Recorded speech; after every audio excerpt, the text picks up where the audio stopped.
दोस्तों, आज की कहानी एक ऐसे पति पत्नी के जोड़े की जिंदगी पर बीती हुई दर्दनाक कहानी है जिसे सुनकर मेरी आंखों में भी आंसू आ गए। आपसे गुजारिश है कि इस कहानी को पूरा सुनिए, बहुत ही जबरदस्त कहानी है। इस कहानी में मैं आपको अनेकों ऐसे मोड़ मिल गए जिन्हें पढ़कर आप भी इमोशनल हो जाइएगा। चलिए दोस्तों, अब इस कहानी को स्टार्ट करते हैं। जो ये कहानी पति पत्नी के जोड़े की जिंदगी पर आधारित है, बेहद ही भावपूर्ण और इमोशनल कहानी है। बहुत ही अच्छा लगेगा। मुझे पहले लड़के के तस्वीर दिखाओ माँ, फिर मैं फैसला करूँगी यहाँ या ना का। माँ ने रीता की तरफ देखा। अच्छा, हम तुम्हारे लिए क्या कोई अच्छा लड़का नहीं देखेंगे? रीता गुस्से से बोली। माँ, बस लड़का देखना है, मुझे उसकी तस्वीर मंगवा ले या लड़के को यही बुला लो। माँ ने डांटा। पागल है, शर्म नहीं आती? चल दफा हो जाओ अपने कमरे में। बाबा भी आ गए। क्यों डांट रही हो मेरी बच्ची को? रीता बाबा के पास गई और जाकर कहने लगी, बाबा मुझे लड़का देखना है। बाबा ने मुस्कुराकर कहा, हाँ बेटी, तुम्हारी मर्जी से ही करेंगे शादी। कल मैं उसकी तस्वीर मंगवा लूंगा। लड़के का अपना होटल है, पढ़ा लिखा है, प्यारा है। लेकिन रीता को तो लड़का देखना था। लड़का तो प्यारा है। रीता ने हाँ कर दी। 10 दिनों में ही रीता की शादी हो गई। रीता का हमसफर सुशील ऑरेंज मैरिज थी। ना कभी मुलाकात हुई, ना कभी कोई बात, कभी एक दूसरे को मिले भी नहीं।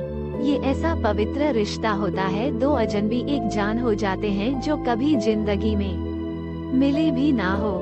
2 पल भर में एक दूसरे की जान बन जाते हैं।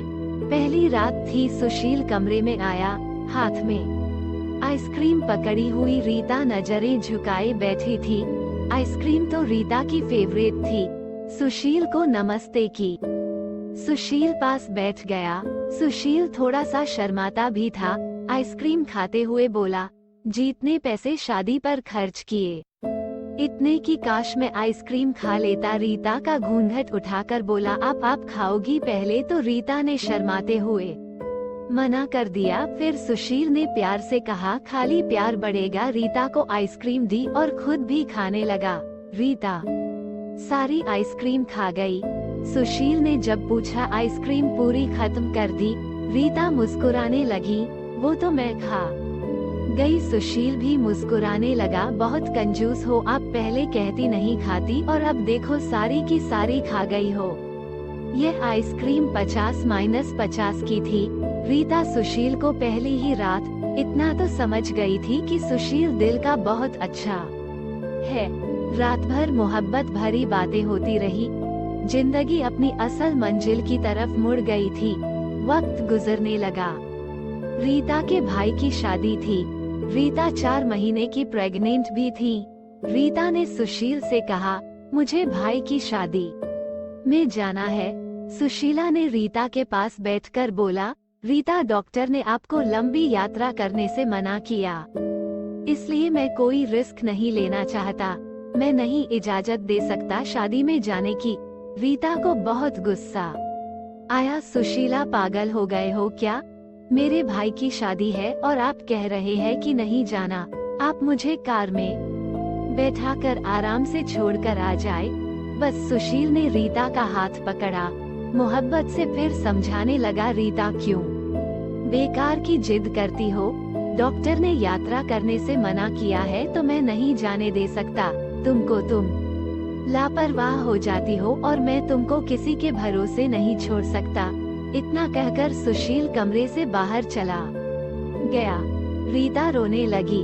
रीता ने अपनी माँ को फोन किया, सुशील मना कर रहा है शादी में आने के लिए। माँ ने समझाया, बेटा अगर वो कह रहा है तो मत ही आओ। लेकिन रीता की भाभी और भाई जिद करने लगे, क्यों नहीं आने दे रहा है सुशील हमारी बहन को? वो रात को आए। सुशील भी घर पर था। कहने लगे कि मेहंदी है, 3 ही बात है, अमृता को लेने आए हैं। सुशील ने रीता की तरफ देखा है। रीता, मैंने क्या कहा था तुमसे? रीता ने नजरें झुका ली, कमरे में चली गई। उठकर सुशील को गुस्सा तो बहुत था, लेकिन ये सब्र कर लिया। 1000 रुपया जेब से निकाले, रीता को दिए। ये कुछ पैसे रख लो, बाकी और चाहिए तो ले लेना, मैं आऊंगा कल। रीता बहुत खुश थी। सुशील ने अपने सीने से लगाया, रीता को अपना ख्याल रखना रीता। फिर रीता शादी में चली गई। मेहंदी की रात रीता की बुआ की लड़की भी आई हुई थी।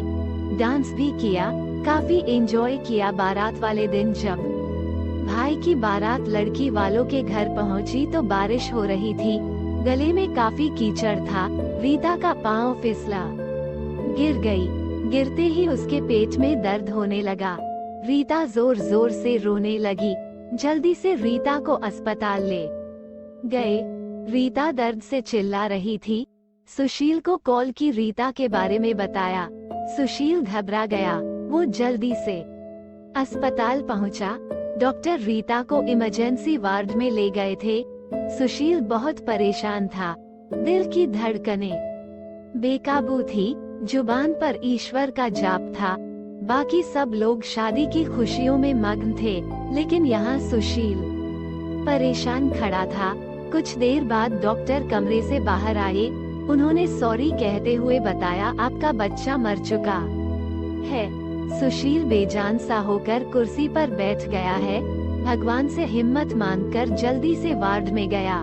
रीता रो रही थी। सुशील को देखकर मुंह मोड़ लिया। सुशील पास बैठ गया, सर पर हाथ फेरने लगा। अच्छा चल चुप कर, मेरी सोनी रोना बंद कर, बस ऊपर वाले की मर्जी थी। रीता फूट फूट कर रोने लगी। सुशील मुझे माफ कर दें, मुझसे गलती हो गई। सुशील ने आंसुओं से भीगी हुई पलकों को चूम लिया। अरे बस बस मेरी जान, रोते नहीं है, बस ऊपर वाले की मर्जी थी, चुप हो जाऊं। रीता खुद को गुनहगार समझ रही थी, अपने बच्चे और सुशील का। सुशील समझने लगा। रीता का सर अपनी गोद में रख लिया। चुप हो जाए मेरी सोनी, सोनी रो मत, अब देख मैं तेरे पास हूँ। रीता को लेकर घर चला गया। शादी खत्म हुई, सब घर आ गई। रीता का हाल पूछने रीता खुद पर इल्जाम दे रही थी। मुझे रोका था सुशील ने माँ, लेकिन मैं जिद करती रही, शादी में जाना है। अगर मैंने इनकी बात मान ली होती तो आज शायद मैं अपना बच्चा ना खोती। सुशील समझ रहा था रीता दिल ही दिल में खुद को कसूरवार ठहरा रही है, इसलिए सुशील प्यार से समझाता रहा रीता को, अरे पागल है, खुद को परेशान न कर, ऊपर वाले की मर्जी थी ना, ऊपर वाले ने जहाँ तो हमें फिर से औलाद जरूर देगा। रीता सुशील की आंखों में देख रही थी। सुशील आप इतने अच्छे हैं, मुझे डांटा नहीं है, आपने कुछ कहा नहीं। सुशील ने लंबी सांस ली, मुस्कुरा कर बोला, जब तुमने मेरी बात मानी ही नहीं थी तो रीता अब कुछ कहने का क्या फायदा। रीता समझ रही थी सुशील का खामोश गुस्सा। 1 साल बाद फिर ऊपर वाले ने उनको बेटा दे दिया। सब बहुत खुश थे।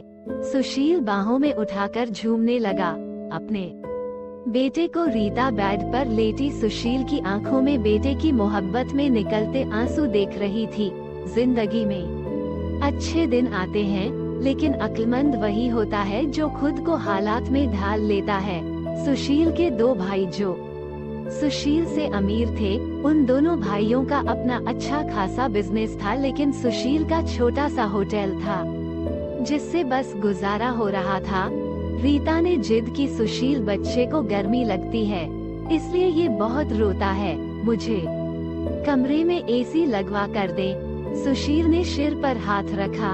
अरे रीता पागल हो गई हो क्या, मेरे पास नहीं है इतने पैसे एसी के लिए। रीता ने जिद की, मुझे ऐसी चाहिए बस कमरे में। सुशील अपने बेटे को सीने पर लेटाकर खेल रहा था उसके साथ।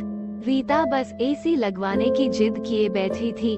सुशील ने रीता का हाथ पकड़ा, अपने करीबी किया। रीता पता नहीं क्यों इतनी चिंदी हो, तुम लगवा दूंगा, ये लो सो गया है मेरा राजकुमार, इसको लेटा दो। 2 साल बाद ऊपर वाले ने एक बेटी भी दी। वे दोनों बहुत खुश थे। हर अच्छी बुरी ख्वाहिश पूरी करता था सुशील, लेकिन फिर भी छोटी छोटी बातों पर उनमें झगड़ा रहता ही था। बेटा 4 साल का हो गया था, बेटी छोटी थी। सुशील का होटल का काम अच्छा नहीं चल रहा था। सुशील कुछ परेशान था। घर आया देखा बेटे ने उसका लैपटॉप तोड़ दिया था। प्रीति मोबाइल पर लगी हुई थी। सुशील ने देखा लैपटॉप टूटा हुआ पड़ा है। सुशील चिल्ला कर बोला, रीता ये क्या है? रीता ने देखा ये आपके लाडले ने तोड़ा है। सुशील गुस्से में पहले ही था। रीता को गाली देकर बोला, तुम्हारा दिमाग काम नहीं करता, इसमें मेरा सारा डेटा था, तुम पागल हो क्या? जाओ खाना लेकर आओ, उठ जाओ। रीता गुस्से में बोली, सुशील में नौकरानी नहीं हूँ, सारा दिन बच्चों को संभालूं और फिर तुम मुझे गाली दो। सारा दिन इतना काम करो और कदर इतनी सी है, गाली दे रहे हो। रीता खाना लेकर आई, बैंगन बने हुए थे। सुशीला ने बैंगन देखे, चिल्लाकर बोला, तुम्हारा दिमाग खराब है, तुमको कितनी बार समझाया है मैं बैंगन नहीं खाता। सुशील ने खाना उठाकर फेंक दिया, उठकर बाहर चला गया। इतने में बेटे ने कांच का गिलास तोड़ दिया जो हाथ पर लग गया। काफी खून बहने लगा था। हाथ से रीता ने बेटे को 1-2 थप्पड़ लगा दिए। बहुत तंग आ गई हूँ मैं, तुम बाप बेटे से बेटे को उठाकर कमरे में ले गई। रो रही थी, साथ ही उसे मैं बोल रही थी, 5 साल हो गए इस इंसान के साथ, बड़ी कदर ही नहीं है। बेटे के जख्म पर मरहम लगाने लगी। इतने में बेटी भूख से रोने लगी। बेटी को गोद में उठाया। इस इंसान की ऐसी हरकतें रही तो गुजारा मुश्किल हो जाएगा। रात भर सुशील गायब रहा। रीता ने भी फोन करके ना पूछा। रीता ने अपनी माँ को बताया, सुशील आजकल ना खर्चा दे रहा है, ना अच्छे से बात करता है, गालियाँ देता है। माँ ने कहा, अच्छा हम करते हैं बात उससे। सुशील को महसूस हुआ उसने अच्छा नहीं किया रीता के साथ। आज घर जाकर रीता को सॉरी करूँगा। घर आया देखा घर में रीता के माँ बाप चाचा सब आकर बैठे हुए थे। सुशील ने रीता की तरफ देखा, रीता खामोश रही, नमस्ते किया। उसके बाद बात तो शुरू हो गई। माँ चिल्ला कर बोली, क्यों बेटा तुम खर्चा नहीं देते हो, रीता को क्यों गालियाँ देते हो? सुशील को बहुत गुस्सा आया। घर की बात ही हम दोनों सुलझा लेते। सुशील ने गुस्से से कहा, इसको सब कुछ देता हूँ, ये बस तमाशा लगाना चाहती हैं। रीता भी गुस्सा थी, वो भी गुस्से में बोली, क्या देते हैं वो? महीने में 10,000 देते हो, जिसका दोनों बच्चों का दूध भी पूरा नहीं होता। एहसान करते हो मुझ पर, तुम्हारे बच्चों पर खर्चा करती हूँ। बहस इतनी बढ़ गई कि सबके सामने सुशील ने रीता को थप्पड़ मार दिया। रीता की माँ को बर्दाश्त नहीं हुआ, वो अपनी बेटी को साथ ले गई, दोनों बच्चे भी साथ ले गई। सुशील ने भी ना रोका उन्हें। रीता नाराज होकर चली गई। रीता को थप्पड़ ज्यादा जोर का लगा था, निशाना बन गया था चेहरे पर। माँ भी रोने लगी, न जाने पहले भी कितना जुल्म करता होगा मेरी बेटी पर, कमीना इंसान। सुशील पहले से ही अपने होटल की वजह से परेशान था, काम ना होने की वजह से, और अब ये परेशानी बन गई। रीता मायके में थी, सुशील यहाँ था, घर में परेशान था। हालात इतने खराब हो गए, सुशील को अपना होटल बेचना पड़ा। 2 महीने गुजर गए, दोनों ने एक दूसरे से बात तक न की। दोनों गुस्से में थे। सुशील कहता, खुद गई है, खुद वापस आए। रीता की अकड़ थी, मनाने आएगा तो जाऊंगी। दिन गुजरते गए, 8 महीने गुजर गई, कोई बातचीत नहीं हुई। सुशील के एक दोस्त ने सुशील से कहा, विदेश जाना है तो बताओ, मेरे पास एक ही वीजा है। हालात काफी बुरे थे। सुशील विदेश चला गया, नंबर बंद हो गया। 1 साल गुजर गया, दोनों ने कोई बात ना की। एक दूसरे के साथ रीता भाई से खर्चा लेती, बच्चों के दूध का या फिर दूसरी जरूरी सामान का। भाई कब तक दे सकते थे खर्चा, उनके भी अपने बच्चे थे। कभी रीता के बच्चे कोई नुकसान कर देते, कोई चीज तोड़ देते तो रीता की भाभी हजारों बातें करती, ताने देती थी। रीता चुपचाप सुन लेती थी। क्या करती है, आखिर किसी को कुछ बताती भी न थी। दीपावली का दिन था। रीता ने भाई से कहा, पैसे दे, 2 बच्चों को शॉपिंग करवानी है।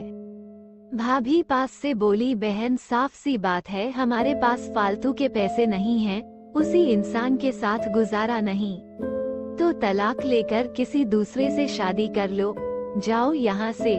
रीता उस दिन बहुत रोई थी। उसे एहसास होने लगा था, सुशील तो मेरे सर का ताज है।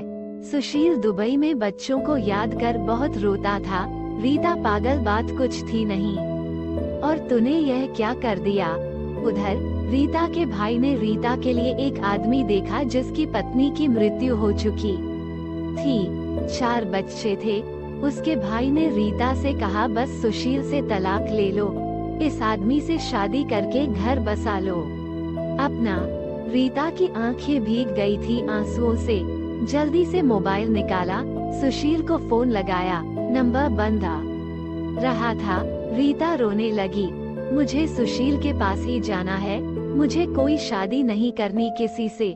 उधर सुशील का भी दिल तड़पा। उसने सोचा, मेरी रीता तो मासूम सी है, थोड़े से गुस्से पर नाराज हो जाती है ना, खुद ही माफी मांग लूंगा अपनी जान से। वो टिकट करवा कर हिंदुस्तान वापस आ गया। रीता रो रो कर भगवान से अपने पापों, अपनी गलती की माफी मांग रही थी कि ऊपर वाले मुझे माफ कर दे, मुझे मेरा सुशील वापस कर दे। रात भर रोती रही। सुबह बेटे को नाश्ता करवा रही थी कि दरवाजे पर घंटी बजी। भाभी ने दरवाजा खोला, सामने देखा, सुशील खड़ा था। रीता की नजर पड़ी सुशील पर, हाथ से दूध का कप छूट गया। नंगे पांव दौड़ते हुए जाकर सुशील के सीने से जा लगी, चीख चीख कर रोने लगी, सुशील मैं बहुत प्यार करती हूँ तुमसे। सुशील के पांव पकड़ लिए, माफ कर दो सुशील। सुशील ने रीता का माथा चूमा, आंसू साफ किया, तुम भी माफ कर दो मेरी जान, मैंने गुस्से में ज्यादा बोल दिया था। बच्चों को सीने से लगाया, सुशील प्यार करने लगा। रीता के भाई और भाभी की आंखों में आंखें डालकर गर्व से बोली, मेरा परमेश्वर, मेरा हमसफर है, मेरे पास आप लोगों का बहुत बहुत धन्यवाद। वो सुशील के साथ घर वापस आ गई। दोनों खुशी से सब बातें भूलकर जीने लगे, लेकिन वो इस समाज को इतना बता गए, जज्बात में जुदा हो जाना बहुत आसान है, लेकिन जुदा होकर जीना बहुत मुश्किल है। जो धर्म एक हमसफर महसूस कर सकता है, वो कोई और नहीं समझ सकता। गलत फैसला लेकर जिंदगी बर्बाद ना करी, ये सब वक्त के साथ बदल जाता है। हाँ, अगर नहीं बदलता तो हम सफर। अगर कोई नाराज है या घमंड में है तो जाओ मना लो, राजी कर लो एक दूसरे को, इससे पहले कि फिर देर हो जाए। अगर मेरी कहानी किसी एक के भी दिल में घर कर गई तो मेरा मकसद पूरा हो जाएगा। आजकल छोटी छोटी बातों पर घर उजड़ रहे हैं, अगर थोड़ी बर्दाश्त कर लें तो ऐसे घर ना उजड़े। दोस्तों, सही कहा ना मैंने? आपकी क्या राय है इस इमोशनल स्टोरी शॉर्ट इन हिंदी कहानी के बारे में? आप कमेंट करके हमें जरूर बताएं। ऐसे ही और अमेजिंग कहानियाँ पढ़ने के लिए आप हमारे पेज को विजिट करते रहिए।